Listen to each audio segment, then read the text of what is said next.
सही बच्चों को नमस्कार। बात हो रही है सिंगीज अलजेब्रा की, जिसका चैप्टर 8 बायनॉमियल थ्योरम की हम बात कर रहे हैं, जिसकी कंसेप्ट एप्लीकेशन एक्सरसाइज 8.5 की बात हो रही है। तो देखते हैं उसका नेक्स्ट क्वेश्चन। देखिए फिफ्थ क्वेश्चन क्या कह रहा है। फिफ्थ क्वेश्चन कह रहा है फाइंड द लार्जेस्ट टर्म या टर्म्स ज़्यादा भी हो सकते हैं in the expansion of 3 plus 2x to power 50 where x is equal to 1/5। हमने इसका कॉन्सेप्ट क्लियर किया है। इस कॉन्सेप्ट को पढ़ के वहाँ पहुँचिएगा। देखो गिवन बायनॉमियल है आपका 3 प्लस 2x टू पावर 50, ठीक, और x की वैल्यू दी हुई है 1/5। आपको लार्जेस्ट टर्म निकालना है। हमने डायरेक्ट एक रिजल्ट निकाला था। फॉर द लार्जेस्ट कोफिशिएंट की बात नहीं हो रही है।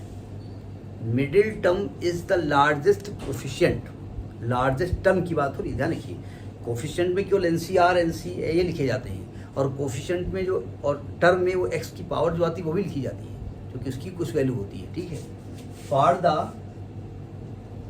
लार्जेस्ट टर्म की बात हो रही है in the expansion of x plus a to power n। ये हमने फॉर्मूला बताया था n minus r plus 1 upon r into a by x is greater or equal to 1।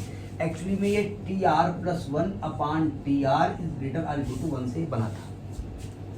तो हमने कहा जब डायरेक्ट रिजल्ट हम बता चुके हैं तो काय के लिए tr प्लस 1 निकाले हम, है ना।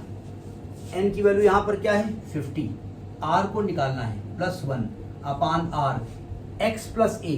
अगर मैं x प्लस a से कंपेयर करता हूं तो a यहाँ पर क्या है 2x upon 3 is greater or equal to 1। x का मान रख दो तो आएगा 51 minus r upon r into 2/3। x का मान क्या है 1/5 इज ग्रेटर इक्वल टू 1। तो ये आ गया 51 minus r into 2 upon 5×15 is greater equal to 1। एक बात ध्यान से समझिएगा, अगर ये बाहर कहीं नेगेटिव टर्म आ जाता अगर, तो उस नेगेटिव टर्म को हम इग्नोर कर देते हैं, क्योंकि हमको न्यूमेरिकली ग्रेटेस्ट टर्म निकालना होता है। ठीक है, अब क्रॉस मल्टीप्लाई करो तो आएगा आपका 51×2 102 minus 2r is greater equal to 15r। 2 को उधर ले जाओ, 102 is greater equal to 17r, यानी 17r is less or equal to 102 r is less or equal to 102/17। 17 की टेबल तो आपको याद ही होगी, 17 तो 51, 17 को 68, 17 छक्का 102। r is less or equal to 6। हमने आपको बताया था कि अगर r is less or equal to 6 आ जाएगा तो 6th और 7th टर्म ग्रेटेस्ट टर्म होगा। अगर r की वैल्यू 6 पॉइंट समथिंग आ जाएगा तो 7th टर्म होगा केवल। ठीक है, तो यानी यहाँ पर 6th and 7th term of greatest term, इसका मतलब हुआ यहाँ पर 6th and 7th term are greatest term. तो आप लिखेंगे सो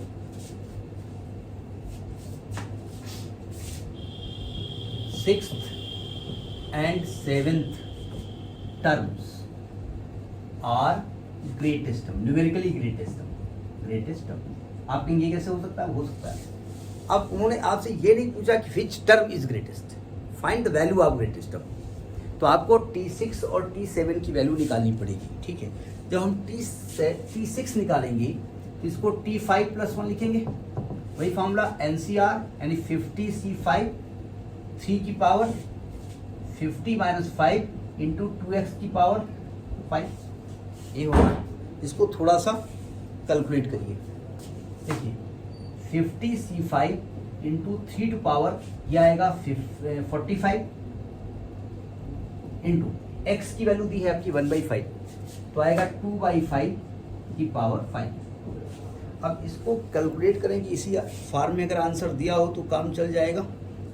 देखिए इस कैलकुलेशन को मैं यही रोकते हैं, जानबूझ के रोक रहे हैं। अब देखो ध्यान से, हम T7 भी निकालें तो क्या आएगा T6 प्लस 1 क्या होगा 50C6 into 3 to power 50 minus 6 into 2x to power 6। x का मान रख दो तो 50C6 इंटू 3 टू पावर ये कितना आएगा 49 इंटू 2/5 टू पावर 6। अब अभी हमने कहा T6 and T7 both are numerically greatest term, ये कैसे हो सकता है? यहाँ दोनों क्या इक्वल वैल्यू आ रही है? दोनों इक्वल वैल्यू नहीं आ रही है, तब क्या करें हम? तो हमें कुछ ना कुछ तो करना पड़ेगा, हमको ये दिखाना पड़ेगा कि एक्चुअली भी ये न्यूमेरिकली ग्रेटेस्ट टर्म है। ठीक, नहीं वैल्यू नहीं निकालेंगे हम, वैल्यू नहीं निकालेंगे, आंसर ही छोड़ सकते हैं कि आपकी बुक में आंसर नहीं आ रहा है, इसलिए हम थोड़ा मैच करना चाहते हैं। उन्होंने कहा एक काम करते हैं 50C6 5 लिख दो। एक काम करते हैं, सुनो ध्यान से, ये जो नीचे 5 है ना, अगर नीचे 3 से मल्टीप्लाई कर दें तो ये 15 हो जाएगा, ये पावर 5, यानी आपने 3 से मल्टीप्लाई किया इसको, तो 3 पावर 5 से मल्टीप्लाई किया है ना, तो 3 पावर 5 से ऊपर मल्टीप्लाई करेंगे तो इंटू 3 पावर 30 आ जाएगा। नहीं समझे भाई? आप जब इसमें 3 से मल्टीप्लाई कर रहे हो, 3 से मल्टीप्लाई कर रहे हो, तो आप एक कर 2/5 इंटू 3 कर रहे हो ना, ये पावर 5, तो आप 3 पावर 5 से मल्टीप्लाई कर रहे हो ना। अगर आप ब्रैकेट खोलोगे तो 3 पावर 5 से नीचे कर रहे हो तो ऊपर भी करना पड़ेगा, तो ऊपर जो 3 पावर 5 आएगा वो इसकी पावर में ऐड हो गया। यहाँ देखो, यही काम यहाँ कर रहे हैं हम। एक काम कर रहे हैं 50C6, इसको 3 पावर 49 है ना, इसको 2/15 पावर 6 कर दें, यानी आपने 3 पावर 6 से डिवाइड किया है, तो मल्टीप्लाई भी कर दो, यहाँ भी क्या आ जाएगी वैल्यू? यहाँ भी वैल्यू आ जाएगी 30। 49 है क्या? 50 हो जाएगी, 30 कहाँ से जाएगी? तो ये 49 है ना, तो आपने किससे मल्टीप्लाई किया है? 50 माइनस 6 44 आएगा। मैं कहूँ कहाँ से आएगा? ये 50 आ जाएगा, तो वैल्यू सेम आ रही नहीं आ रही है? ये दोनों जो है न्यूमेरिकली ग्रेटेस्ट टर्म है, 50C5 50C6। अजीब लग रहा है ना? क्या सेम तो नहीं आ रहे? कहाँ से सेम आ रहे हैं? क्या करें भाई, इसके लिए हमारी मजबूरी है, हमारे आंसर ही आ रहा है, क्या किया जाए? ये दोनों वैल्यू सेम आ रहे कैसे मालूम है? अब आप कहेंगे T6 और T7 की वैल्यू तो सेम नहीं है।